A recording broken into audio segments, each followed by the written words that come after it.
happy to have now Stephane Lepouttre, Senior Manager from PwC Belgium, and also Michael van Impe, Director HR Strategy, PwC Belgium, and very happy to have this interview session with you. Grab some water. Maybe could we just have some more glasses, please, on the panel table? This would be great. Thank you. No, it's fine.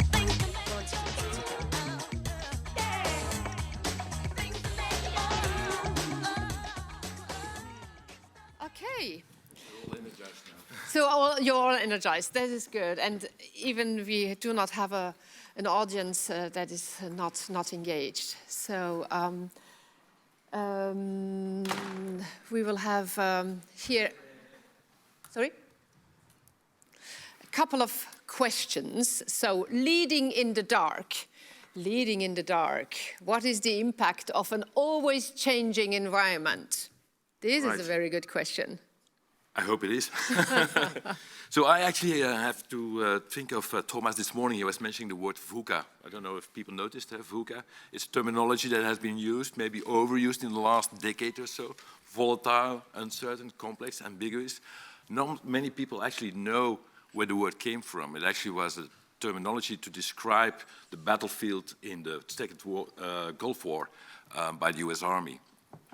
And I think it's a lot of people were speaking about this terminology for many years, like more than a decade, but not many people actually felt what VUCA world was until all of a sudden we had COVID-19 and we have a war in Ukraine. And it was the first time that we really started to understand what that means. A government was saying one thing in the morning and by the night they changed their minds. They came out with a new policy and the next day it was changed again. So we finally started really to feel what VUCA world means. And even now we would say we can even add a word to it, the P for polarized. We start to live in a much more polarized world. So it became VUCA P or something like that. And so that is where I think if we speak about leading in the dark, is the context always changing? Yes, it is. It is constantly changing. And you also refer to a futurologist, so I will do the same thing. So some of you might know Ray Kurzweil. Ray Kurzweil is the inventor of the digital piano, but also of OCR, but he's also the founder of the Singularity University. And he said that in the next 20 years, we will see more change than in the past 2,000 years, if not 20,000 years. So we're definitely in for a lot of change. And that has a deep impact on how we operate our businesses and how we lead change. And probably Stephane want to add something to that as well. Yeah, correct. Leading in the dark, it's basically nothing more than saying, okay, I'm in a dark room, I need to go somewhere, or at least I have an idea of where I would like to go to. But then there could be kind of obstacles in that room that do not get you directly to this end objective. And that is basically also the case now with this fast-going pace and changes that come and even stronger and more. So what we see with clients is that we help them to reinforce really their purpose. Why do they exist? Asking the why question, and even sometimes you need to ask them 5 times in a row, because when you engage in those discussions, then the true purpose and the true North Star comes to place. And then it makes it more, let's say, not easy, but it feels more comfortable if you need to lead your organization into the dark, let's say. But this purpose is so crystal clear, this purpose is a North Star that everybody understands. Then they also understand that sometimes you need to navigate a bit from left to right, depending on what is happening or inside your organization or what is happening from the outside towards your organization. So, and then once that purpose is clear, it's a matter of building this change muscle, I would say. It's like myself, I thought when going to the fitness one time, I would come out as a bodybuilder, but guess what? It didn't happen. So it's this change muscle that we also need to train, and those capabilities that we also need to develop to make people, let's say, more comfortable with change, so that they know what is working within this change, what are the phases we will go through, so that when it happens and when it overcomes, whether you initiate it yourself or it's initiated from the external, that people have a sense of how to deal with this. We are ready to deal with this kind of changes. So what emphasizes this, or what helps, of course, and then, yeah, we are in the second day, it's the afternoon, so we will probably repeat some of the things that already have been discussed before. But it's this, this test and learn environment, this environment where people have a kind of a safety zone, or where the organization is providing safety around the possibility to test things, but also to fail and to learn from those. So we see that in organizations where there is a lot of safety around that aspect, that their employees, their coworkers, but also their managers, they will be more quick and less afraid to test and to try new things, even though when they might fail, because they know failing is not a bad thing. It's just learning that it doesn't work, and then you try something else. Do you mean you don't fear less if you're already trained to walk in the dark, that you fear less? But you get used to walk in the dark. It's also for ourselves. If we would place ourselves as a human being in a dark room, the first 2 to 3 minutes, the room is completely dark. After 3, 4, 5 minutes, your eyes start to adapt a bit. And then you start to see kind of shades of gray. So, and that is the same. And then the more you practice to work in this kind of environment, of course, you're more trained, and it will help you to be a bit less in fear, to navigate there. Yeah, and I think sometimes it's useful to have a bit of light in the dark, and that's going back to the purpose, because the purpose helps you also to define some key principles. What are the principles that we're going to use in all of this change? Because I see lots of organizations really getting lost in all the things they want to do. And then they are so focused maybe on some piece of technology or some process, and they're completely lost in what is it that we're supposed to do here. And I'd quite often challenged ex-coms and boards about, okay, is this actually helping to get you closer to where you want to be, to go to your purpose? And then they start reflecting and say, okay, maybe not, maybe we're on the wrong track, maybe we're making it way too complicated, maybe we need to step back and look at what we're really trying to achieve here. And it helps to get some clarity in this big thing that maybe looks a bit cloudy, a bit dark or something like that, but at least it gives you some clarity if you have some key principles. I think one of the last things I've witnessed quite some times now is that when we are in this concept of leading in the dark, the tendency is to grasp everything that is familiar and that you can take a hold of. And that is also happening in quite some organizations, while basically the paradox is when you're leading in the dark, you should let go of certain things. For sure, as leadership, as management, provide your organization with a bit more of oxygen and a bit more of autonomy, so that they are capable of testing and learning, so that they are capable of learning how to deal with those changes themselves. That gives the room and the oxygen, let's say, to be able to facilitate those changes. Okay. The second point is customization. Customization. So, customization, how to capture the unique need of an organization. I think that's a very good question. For me, leadership and change leadership is very contextual, so you need to understand the organization. And I think the question that was earlier in the debate here was about best fit or best practice. I think that's a very valid one. And maybe you could say it's not about the best fit, but something that actually works. But I think the context is important, and creating the right setup for that specific context is important. So it's not a one-size-fits-all. We have mentioned that several times, and I think that's absolutely true. But there is definitely lessons that you have learned elsewhere that you can apply. And yesterday someone was challenging the need of consultants, and I think that's a healthy question. But I would also say that consultants can help in providing you with some best cases or examples of what they have learned, but also they provide you a fairly objective view on your current state, because sometimes you're so deep into it that you no longer can see what is actually happening, and therefore it's sometimes very helpful to have someone who just looks at things and asks questions. So that's where I think context is important, where it's also important that you understand the context, but also that you challenge the context, and that you don't take it for granted whatever is happening right now. And so I love the elephant story. Yeah? The elephant is trained up to and starts to believe it's not very strong, and we all know it's very strong. We see that quite often in organizations. Stephane. Yeah, the customization aspect. I remember one of the questions Michael asked me when I left 15 years of corporate business to join a consultancy firm. And he asked me why, and I said, because I want to do it differently. And customization for me as well is as then being a consultant or whatever, a change manager inside an organization or providing the service towards an organization, I think is really sitting next to the client. It's not sitting in front of the client. And then customization from that perspective is to really try to empathize with the customer, with the client, and really try to live their reality. And then when you're capable to do this one, you can also build together with the client this change roadmaps that are specifically addressed to their context, their situation, and their ambition.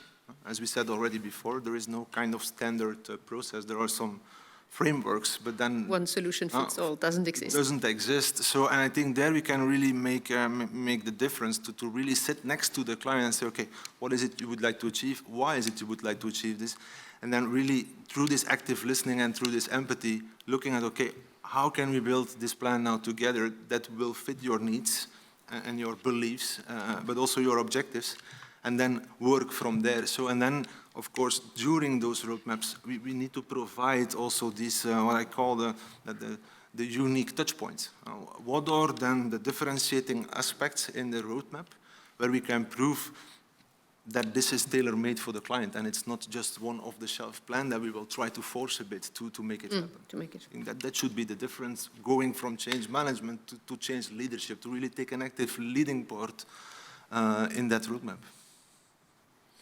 Yeah, I think obviously you want to collaborate with your clients and also you want teams to work together, but we really believe in co-creation. It's really doing things together, and the ultimate ownership of the change lies with the organization, not with one individual, not with an outsider or a third party. It lies with the organization as a whole. And I think that's important that people keep an eye on. We own this together. Yeah, you see it sometimes when clients have change management capability that they are looking for, and then you enter their business, and then they look, you are the guy who is going to come and do the change. No. Well, so then you are the one who is going to make the trainings. But maybe. Well, let's first look at what is the roadmap. Why is it you want to implement certain, what are the difficulties you're facing today, and then how can we build those capabilities and leave those capabilities in the organization when we leave? Yeah, you cannot delegate the change. That's not working. Okay. Okay, so let's come to point number 3. The impact of the hybrid workforce. We all needed to deal with this and still deal with it. So do we need to adapt our approach on how we lead change? And I guess you have a lot of experience there and interesting to share. Yeah, I think we don't only have to change your approach for change. Also, the way we work is changing, obviously, with the hybrid work environment. And I think too many organizations, again, go for the one-size-fits-all. They come up with one policy and they hope that it will work for all their employees, or they have picked something up from another company and they say, let's copy that. That's not going to work, obviously. We have also seen that many clients are at very different stages in dealing with the hybrid work environment. You have clients that have been working for many years already in a virtual environment, and everyone is used to work from home at least a couple of days, having virtual teams where some of your team members are in the UK, some others are in Singapore, and they've dealt with that for many years. But then we even have clients that, when COVID started, that had to go out and buy actually laptops for their people.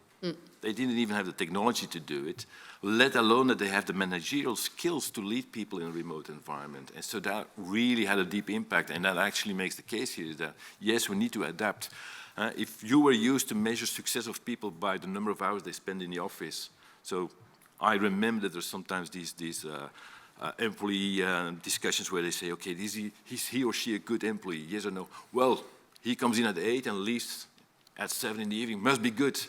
In this environment, this works, of course not. So you really need to think about what are the true measurements of success for our people. And that goes also for driving the change. But Stephane has definitely some specific views on the hybrid world.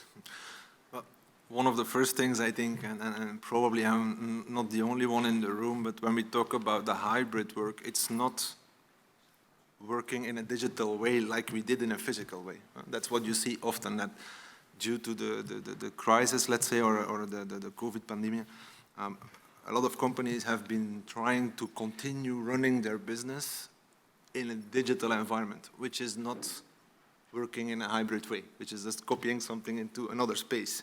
And then you see that it's not working.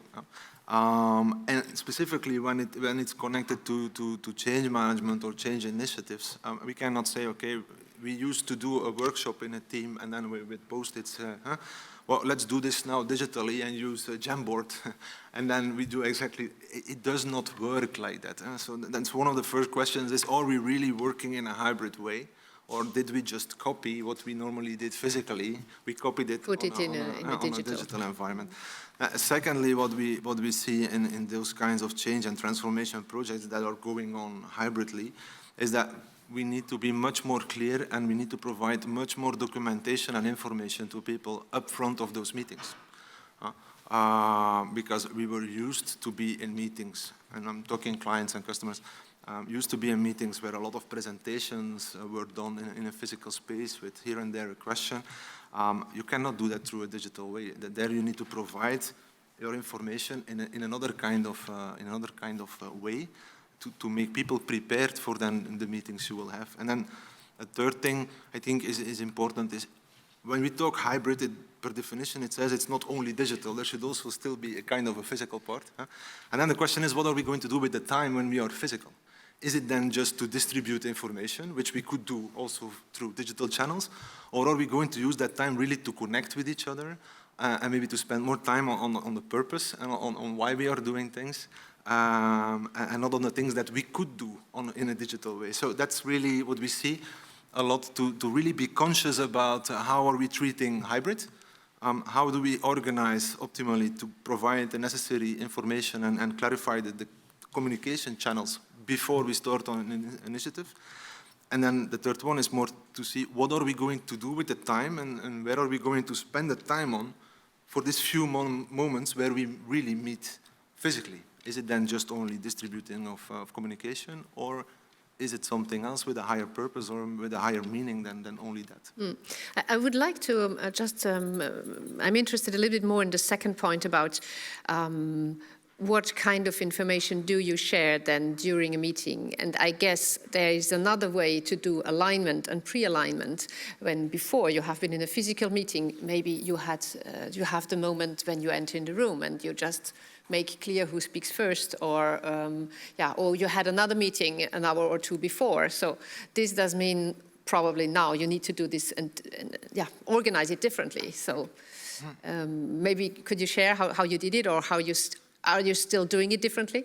What I'm personally seeing in projects is that actually people, and then it's employees, it's managers, it's sometimes executives, we like to have a kind of a simple written document. We like to have a simple written document where the communication or the information or the vision or some strategy are really outwritten, where people can then go into with for themselves some track changes, like we call it, or making some annotations on it. It seems quite basic, but it seems something that is so overlooked by the invention of PowerPoints that people tend to have this written document which they can read, study a bit, reflect on it, make their questions, make their notes. And then you also see that when you have this digital meeting, basically everybody is better prepared, and also questions are from higher value, but also the interpretation of what is the purpose of the document, let's say, or the output or the content, is already much more pre-aligned than it was ever before. So that is a way you could say it's a waste of time to now start writing again all these things. What I see through experience is that it's helping us to save time and be more efficient for the actual debate. Yeah, I think the risk of PowerPoint is it becomes sloganesque and you get some keywords and people lose some of the context. There's a lot of studies around that, so I think it's important that there is some basic document that people can go back to, a bit of the Bible, if we can call it like that, or something like that. But I also believe there's a lot of value in the dialogue that then needs to happen based on that document. That document is the basis of the dialogue. And then the document gets enriched with what people say, what the feedback that they give, what they share, what they feel about it. But it's a good starting point. You need to have a solid starting point. And more I realize that PowerPoints do not provide that. It's sloganesque, it's keywords, nice picture, but then 3 months later, we're all wondering, so what did that actually mean? And I'm not saying that pictures are bad, because they really help for people to get a visual memory of some things, but it's just needs to be part of a bigger thing. Oh. Okay. So let's come to number 4, multi-competence. What is the importance of the working with multiple teams at once? That is something myself I encountered, and I will try, yeah, it's all the afternoon, so I can use one metaphor, right? We are working today in kind of digital transformations on a high speed with a lot of change going on, and we are, so per definition, also working with a lot of different experts. And the thing is that every expert has his truth about his technical expertise, but then you need to bring all these truths together through all these different technical expertise, and at the end it still needs to be relevant. So I compare it a bit with the multi-competence or managing or leading the multi-competence. I always compare it with a symphonical orchestra, where you have, let's say, the strikes, and they have the separate section, and then you have the drums and the separate section. And what I see in transformation leadership is that as a transformation leader, or let's say the director of the orchestra, you need to be able to connect with every individual section or person within that section. And at the same time, you need to make sure that at a certain moment, those sections start to play music together, and it needs to sound pretty well. So, and that's a bit the dynamic that I see in very big and large and complex projects, is really to how do we secure that we make people with certain expertise, we make them connect with each other and understand their role against each other and together with each other. And we make them feel part of something which is bigger than only their own specialty. And that's a very interesting place to be, because it means you need to understand the strategy from the start and the concept, but you also need to understand as a director at the end, how is the technical application more or less working? Otherwise, I cannot relate with the specific sections in the orchestra. So, and that is what we see in this topic around multi-competence, is that the more digital transformations that are going on, and there are quite some, and there will still be more to come, and they will need to go at a faster pace, because digital is evolving quite quick, meaning that changes will also interfere quicker and quicker. That's a really important one, is that as a change leader, you also need to invest time in understanding, I would not say all the details and the specifics of those technical support, but you need to understand the concepts and to be able to relate with each one of those in order to make them also work together towards an output that is sounding well. Yeah, no, I agree. The conductor needs to understand the physical limitations of the instruments and the range of the instruments, all of that. So that goes for the technology as well. So I absolutely agree. Oh. And that was something I think before, with change going on, or I would say implementation of technical things, it was quite linear. Yeah. You had a specific tool that needed to be introduced, which was with one technical expert or a business analyst. You could relate until a certain point, but you were more or less leading and running the roadmap, where the specialty was taking care of the technicality. But today it's not a linear thing. Today there is 20 lines that need to move at the same time, all together, in order to have the output in the digitization in a good way. And at the same time, the people working in there, but also the ones who are going to receive it, they need to feel good all the time, and be happy doing what they are doing. So. And that I see in the role of the change leader is becoming more and more demanding. And probably is this all about getting at least a light understanding or a very high level of understanding of what is happening there, what kind of technique is necessary, what kind of tool, what kind of key competences you need, that you can connect the right dots and make sure that the change will happen. Absolutely. But at the same time, it's as well, and this is maybe strange thing, but it's also, and I witnessed it myself, it's also at a certain moment realizing that you need to wake up and leave the ego in the bed. Yeah. Go out there, show your vulnerability, and ask the technical expert, can you please explain me what you are doing, which seems very complex, what is this going to contribute, and how will it work together with? So also there, as a change leader, this is really important that you can show this vulnerability and just ask questions until you have kind of an understanding of what needs to be done and when and how, because otherwise the change initiative or the transformation initiative, it will not work out. No. Okay. The next topic, the business case. So how can we evaluate the change effort? Yeah, that's always an interesting one. Eh? Very good one, yes. What are the criteria of success? Were we successful, yes or no? Some people bring it down to, did we save money? In the end, did we save enough money? Did we get those financial targets? Other people look at how do people feel about it. So it's all about trying to establish what is your zero base for your measurement. Where do we start and where did we end?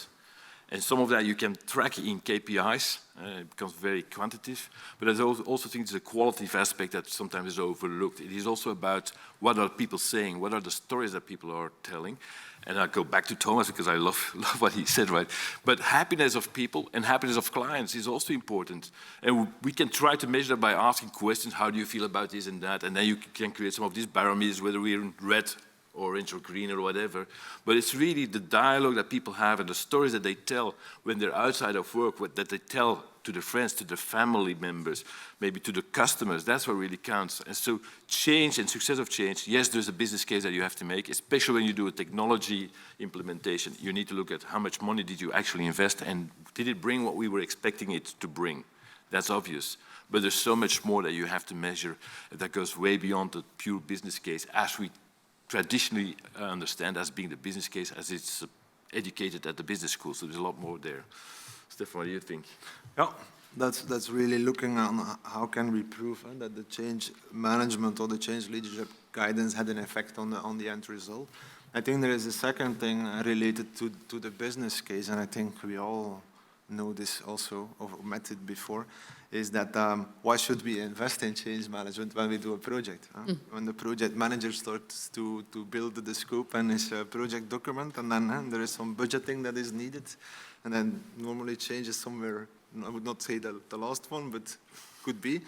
And then the project starts, and then the project is already busy for a couple of months, and then suddenly you get a call and say, yeah, we need some change management. And that's why I also really related very strongly to say, okay, well, is it a digital transformation, or is digital the reason why we do it, or is it the people that will realize it and live with it and also work with it? So what's the most important in your project? Is it the technical side or is it the people side? So and if it's the people side, why is it then that the change management or the integration management, or how are we going to help and support people to adopt a new way of working? Why is it then it's in the last line of your project directive? So, and that is something we internally as well, we discussed multiple times with our colleagues, and now we have kind of, it's still unwritten agreement, but at least our engagement leaders on bigger transformations, once they go to the client, for instance, there is always somebody from our team as from the first meeting. Also to bring that importance on the table, and also to say, okay, how can we help and to build the roadmap? How are we going to take care of the people side in this particular change process or project? So we are trying to internally start to make that movement, which was also not easy. But also create this kind of consciousness towards clients where it's needed. Of course, for some it's obvious, for others it's a bit less obvious. And that helps. So, but there is still this kind of struggle, I think, to bring a change management into the business case at the start of a project and not somewhere in between when they start to feel things are going wrong. So it's still a way to go, but compared to some years ago, I have strongly the feeling that it's becoming more and more important, because we are also starting to see that the people side of transformation and the people side of an evolution of a company or a business is also becoming more important. So both go a bit hand in hand. And I think also the true test of change is time, because quite often we see that we implement some change in an organization and it's not sustainable. It's like you pull the spring to a certain extent, and as soon as you leave it, it goes back to the old situation. And we see that quite often, that is, sometimes we put a lot of stretch on an organization, And everyone is happy, oh, look where we are. But as soon as everything is released and everything goes back to the old situation, we see that with digital implementation, people start to bypass the whole system. They start to go back to their own spreadsheets. So that's the real test. Did we really succeed in this change? Well, let's see after 6 or 12 months whether people are still doing what we hope that they were doing. And do they still have the behaviors that we hope that they would adopt? So if I understand right, then you need to have a look and evaluate quantitative and qualitative indicators to make sure that, that you really see what happens. And at different points in time. Yeah, it is, because most of the time you're also confronted with the management team, and there is a finance function in there is an HR function in there is a leader or manager or a general director in there. So we need to provide those both dimensions, I think, clearly, to say, okay, what are the qualitative and what are the quantitative aspects, so all stakeholders have from their interest, let's say, a clear view on what it can bring or not if we don't do it. Great. So, our next point, CEO support. Yeah, interesting. Can you proceed without? We heard a lot about these. Yeah, I think it was Sandrine this morning, right, who had this little question. I think it needs both. You need CEO support, and yes, of course, it needs. When we try to do the best case of change, I think you start at the two levels. You start at the top to get alignment there, and you start working with the bottom. But you need to somewhere also meet in the middle, and I think that's the group that is sometimes really lost in this whole process. Where you see that, yes, of course, you need the C-level to be fully aligned. Yes, you can quite quickly engage a lot of people at the bottom of the organization, really energized by the change. The real reluctance and the resistance to change tends to be in the middle of the organization. And it tends to be the group that we all overlook because we say, yeah, we need to start at the top and at the bottom. We meet somewhere, but it's really getting the traction in that middle section that is really difficult because they are the people that have most to lose. At the top, you know where you want to go, you know that maybe there will be a big fat bonus at the end of it. The people at the bottom have nothing to lose. They think maybe my life will improve, I will have better tools to work with. But the people in the middle, they think, will I lose my job? Will I lose people in my team? Will I have to do things differently? So that's where I think the most challenging part is somewhere there in the middle. Well, Stephane, I'm sure you have some views on that as well. Yeah, do we need the CEO support? You could say ultimately, yes, of course, because he's at the head of the company. On the other side, it's often a bit used as an excuse as well. It's more like, yeah, but if the CEO is not supporting this change, I will not do it. While basically you're in a leadership role, you have the autonomy and the authority to improve the business, to provide a happy or a great workplace to your people. That's your duty. That's why you're. So it's sometimes a bit kind of a blocking system in the mental part of being a manager or a leader to say, yeah, but CEO is not supporting, so I don't think it's a blocking point. And when you are really convinced about a certain change that needs to undergo in your team or your department or even your unit or even your country, if you're convinced and you start to run those initiatives, at a certain moment it will have a tipping point where it's seen by let's say, the top management. And then if you're doing a good job and if it's going well and people are really adopting and becoming more happy or engaged or motivated in their roles, they will support, but they don't need to be the supporter as from day one. If we wait for change initiatives to have the CEO as a supporter or as a sponsor as from day one, we are only slowing down the evolution of the company. So, but that's a mental blocker most of the time, or an excuse. Yeah. Okay. Yeah. Let's go for the next question. So, next topic. It's the last one, I think. I think it's the last one, and that's interesting. Martial arts, fight against or leverage resistance. Well, he's Mr. Martial Arts. Yeah, so I'll leave it Mr. Martial Arts. What is your discipline? Karate, basically. Okay. Karate on a rest now, with 2 children and a lot of work going on. But karate was a passion for a very long time. Now my son is taking over. But martial arts, why? It's a fight against or leverage the resistance. How do you deal with this? How do you deal with resistance? You have a general tendency in the subconscious mind that every form of resistance or every form of feedback, we need to counteract on it. That's what I call in the martial arts term, that's the kickbox. That's the one who always wants to defend. There comes a question, yes, but, boom. Can we do this? No, because, boom. so we come in this kind of modus. There is another way, and it's the Aikido way, which is basically saying, okay, let's try to start from the force and the movement of the counterpart and bring that force and those movements as close to us until there is this tipping point to use the force in our favor. And that's where the martial arts are coming from. And we see often, and it's in different industries and also depending on what the social relation or the labor relation involvement is in certain projects, that we tend to go in this kind of fight against modus, whether it's the leadership or the line management.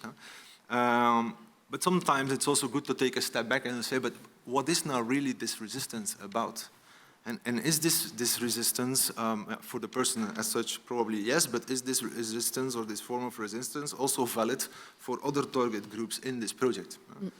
So what can we do with this type of resistance to move it towards a positive force? And that is really powerful when you start to really dig in there and do not see resistance as something that is slowing you down. Because basically resistance can also help you to become better, to become faster, and to become more qualitative in the output as well.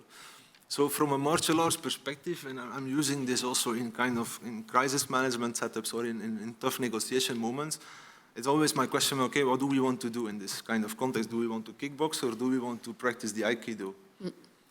And then sometimes the one is very valid. If you really need to push through from a business perspective because you have no other options, then you need to go that way. But most of the time, there is something to say about this Aikido principle and really observing of what is the power that goes within where the resistance is coming from and how can we leverage that one to make the process or the project or the path and the roadmap that we are going through to make it better and then more clear for the total population. So that is trying to find that kind of right way to deal with the resistance.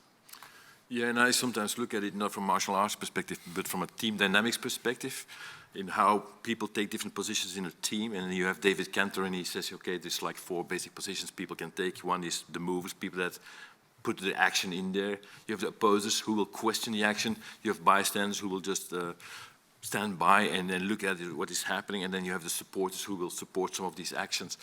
And what you quite often see in team dynamics is that the opposers are always looked at as negative, right? And usually some of the moves will shut up the opposers and say, oh, there you go again, you're again negative. It's so typical for you to be negative. While there's actually a lot of value in listening to some of these opposers because they will provide you with a lot of information of why certain things might not work or things you have to take in consideration to be successful. So it's really important to listen to what they have to say and not to just shut them down. It's actually, there is a lot of value in what they say. And it is important that even if you don't have opposers, that you have people that play the role of the devil's advocate and say, have we thought about this? Have we spoken to those people? Because that will have a much more healthy dialogue about what is happening.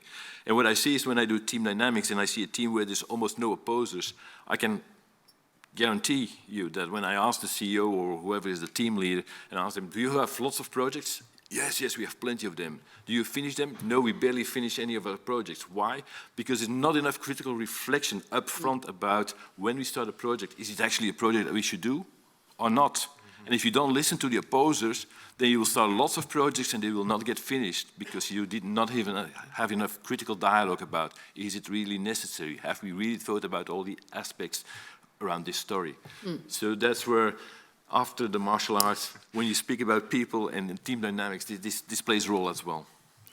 It's a sort of critical consistency check to make sure that does it really fit? And if not, then you can have a corrective action. A healthy team needs to have this dialogue. Yes.